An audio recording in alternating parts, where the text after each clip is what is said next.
Recording in progress. Hey guys, Onan here.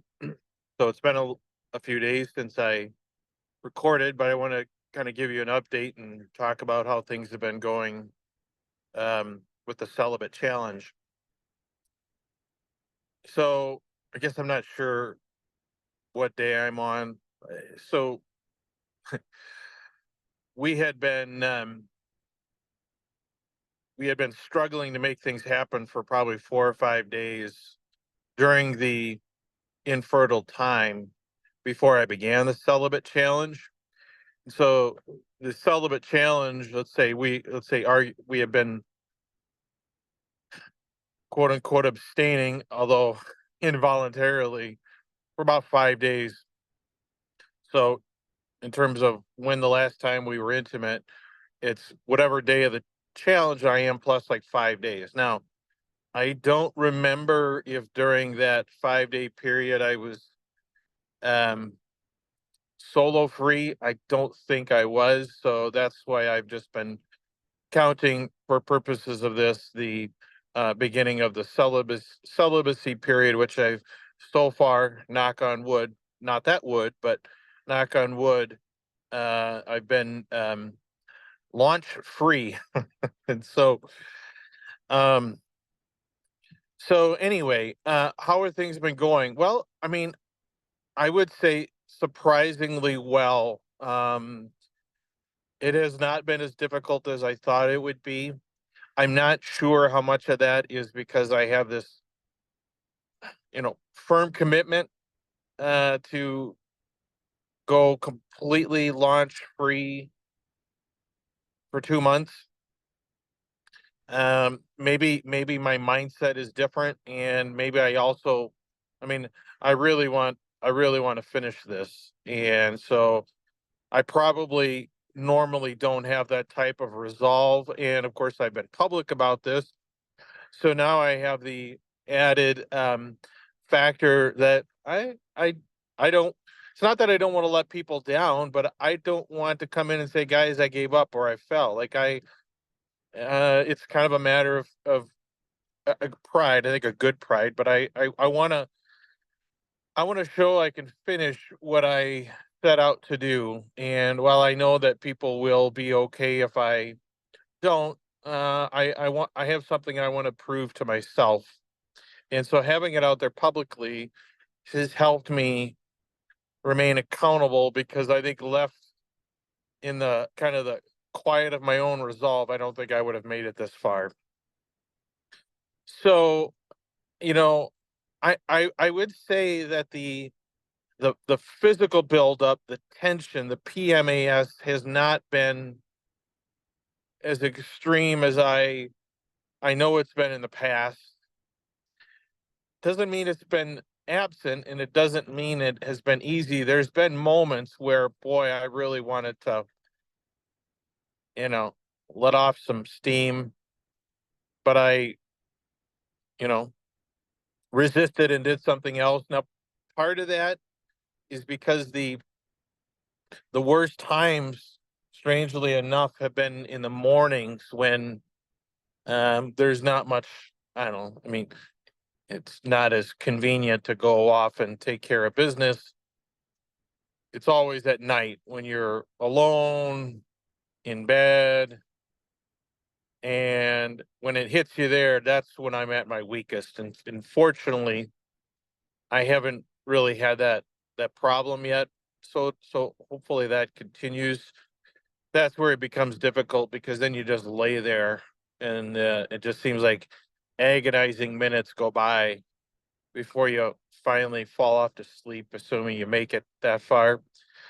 I did have kind of a rough night this last week. It was more unrelated stuff, but being in this kind of period of tension didn't help. And I sat down and I had a few shots of brandy. Felt really good. I fell right asleep, and then I felt kind of shitty in the morning, but it's kind of a one-off thing. Don't worry, I'm not becoming an alcoholic. I really like my alcohol, but I've never had any difficulties in terms of saying no to it. Just sometimes it just feels good to let it hang out a little bit, and so that's what I did. But, you know, I really think it I don't miss, what do I say? I miss sex because I enjoy it and it's wonderful, but I don't really think about sex, quite honestly, that much. I don't have this constant yearning to have sex with my wife. Um, it's for me at least, it's much more the physical buildup. It's like if I could get rid of this physical tension and not have this kind of interior fullness feeling all the time, I could probably go without sex for a long time. But it's that physical buildup that really does just kind of interfere with things. It you know, I'm just not as full of a version of myself as I am otherwise. So it really is just the physical discipline is the biggest challenge for me. It's the part of it that I don't know. This is where I really struggle to understand why we've made this such a spiritual issue, a moral issue, when for me it seems like, well, I don't know, my body is telling me something. My body tells me when I need food because it I get hungry, and it tells me when I need to go to the bathroom because I my bladder feels full, or you know, your bowels feel full. And this seems no different than that. It seems like my body saying, yeah, get rid of this stuff. um and I don't know, to me, if there's such a thing as natural law, this very consistent and predictable biological urge seems very natural to me. And as a result, it seems very unnatural to me to just hold it in when there's obviously multiple, you know, variety of almost endless ways to make it come out, and in a way that is um, not harming anyone, not harming myself. So I continue to have a lot of skepticism for this notion that solo or whatever other acts could possibly be intrinsically disordered or constantly sinful. I think they absolutely could be sinful, but I really personally just don't buy the idea that they're just intrinsically wrong, that it's a grave matter, and that regardless of the circumstances, you can never do it. That part of the puzzle does not make sense to me. It's directly at odds with my own observation of my human experience, my human body, and what it seems to be telling me. But be that as it may, I'm for the sake of humanity and for the purity of the test, I'm avoiding all of that. At least that's my plan uh, over the course of this period. Now, there's been a couple things. I was, you know, when I kind of made this announcement, there was a number of pretty vocal people out there that said this was a really horrible mistake, that this was going to, you know, destroy our marriage, and that when we got done, she was never going to, you know, we were never going to have sex again. And I was skeptical of that, but you know, I was bothered by it a little bit, concerned about it a little bit, but my gut told me that's not going to happen. And I feel very, very certain that that's not going to be a problem. We've just grown in so many ways during this time.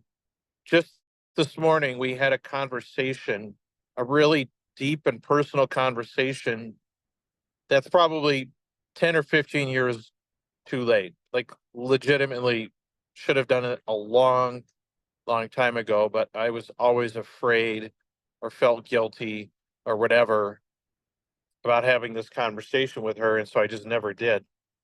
And so we really opened up, and man, it felt good. It felt so very good to share that with her, because it really goes to the heart own struggles with all of this.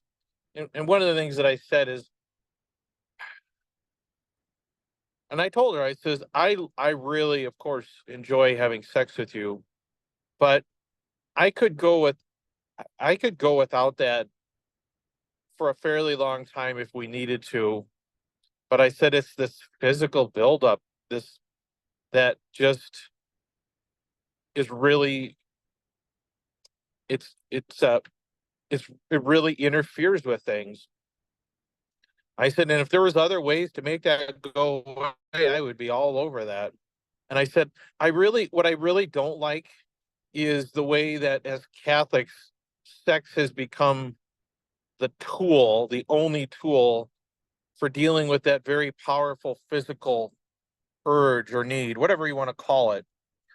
I said, I don't really like that. Um, but that sort of seems like what we're supposed to do. And I think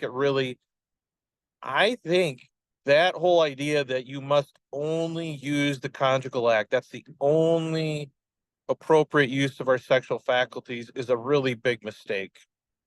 And I think it really cheapens sex and it sort of demeans us, and especially our wives, when we are engaging in that primarily to satisfy this, what I think is a very obvious and natural physical need.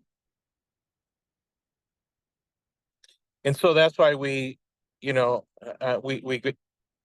we have in the past, in the recent past, started incorporating some other acts in, and I'll tell you, to be honest with you, it's been really good, especially for her during the fertile times.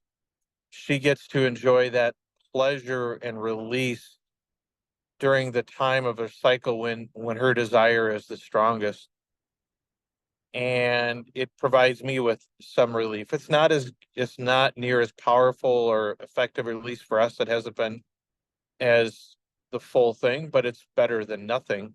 And so we talked about that a little bit, and I talked about how, if um, we could make some improvements on that, both in terms of frequency and how we do it. Um, it's, without getting too graphic, we've been pretty rudimentary about how we go about it. And I just said, I think there's some ways that we could make it much more enjoyable and more of a group a group exercise between the two of us. And we had a really, really good conversation about it. Now, the challenge, of course, is having these conversations, and makes it really difficult to to persist with this challenge. She did say, well, when the peak in the abstinence is over, it's up to you, buddy. Um, whew, that's that's going to be a hard call to make. Now that's going to be a week and a half from now, probably at least 10 days. There's part of me that really wants to just surrender and kind of um, enjoy what I think has been a lot of fruitful growth already and implement that. But there's also a part of me that sees opportunities for even more growth. And I do, as stupid as it sounds, want to try and finish what I started. And it it feels like it it feels like the final push we had to our wedding when we kind of waited. Um, and so like a month and a half doesn't seem that far away. It's really not in the great scheme of things. And this feels like a build up to that second wedding night, but the difference being this time we really know how to enjoy ourselves and pleasure each other in a way that we just didn't know our first time at it. So I'm at least at this point in time, really strongly leaning towards carrying on and finishing this 2 month. Um, I make no promises, but I'd like to say I did it and to continue to um, sort of assess and analyze what it's like, and does it get any easier? Uh, I mean, maybe the abstinence will be much easier after this, but the reality is that I don't know, the first 2 weeks are always hell for me, and that's always the minimum period we go through anyway. And so I don't know, but I'm very grateful that we've done this. We should have done this a long time ago, and I'm seriously thinking about doing this somewhat regularly. Maybe not every year, but maybe, and maybe just take one full cycle off. Maybe it doesn't have to be two, but I think you want to do at least a minimum of one full cycle, two if you can, because I just know, I can tell that it has allowed us to open up and communicate and be affectionate with each other without any sort of ulterior motives or expectations that something more might happen. And I really am seeing how that has weighed down my wife for a long, long time. And I wish we'd have addressed this a long time ago, but I'm not going to dwell on that. I'm going to dwell on the fact that we're still young and in love and really do enjoy being physically intimate with each other. And we are, our 2-year-old is maybe getting better, and soon we'll have a 3-year-old or a 4-year-old. And I think I'm really excited for the next couple of years, to be honest with you. And I think these have the potential to be the absolute best years of our marriage so far. So, we'll see. I mean, it's still daunting.